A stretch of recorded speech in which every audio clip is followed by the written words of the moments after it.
and they destroyed people, right? And so it was a a long several days of a lot of poets gathering together, and DPL's team was awesome. But the question I have for Alyesha, which is also for you, is how did being around all those poets and being just kind of supercharged by poetry and the competition of it, and working with a lot of dope poets, including Matthew, where do you think that's taking your writing now that they can look forward to when they see you next? Goodness gracious. I love that question, because it wasn't just this year for Nationals or the big poetry slam that he's talking about.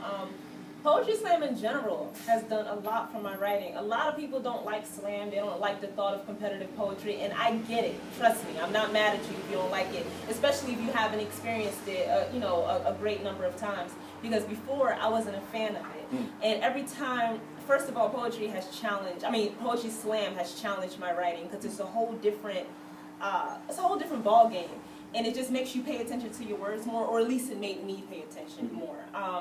And to have to compete, you're just like, okay, what can I do to make this more fancy, blah, blah, blah, stuff like that. But the thing I admire about myself, if I'm allowed to talk nice about myself for 2 seconds, is that I felt like, and if you don't see it, that's fine, but I felt like I've kept my balance in letting poetry challenge my writing, but still sounding like myself. Because you get a lot of people who get into slam poetry, and then you heard them sound like themselves yesterday, now they sound like every other slam poet. So my whole thing is let it challenge you, and Nationals did that again, being around everybody I'm still not a fan of. I go to Nationals, that don't mean I like everybody. I'm like, I get to hear so many great people coming together just for the sake of poetry, and even if it's competition overall, especially the energy this year, it was so good. So to be around that, to have my pen challenge, and especially to be on the Hollywood Slam team, because they're amazing, and Jaha is an incredible teacher and coach. I'm just really honored, and I'm honored to have my pen pushed, and I think to still sound like Alyesha Wise, so I'm grateful for that.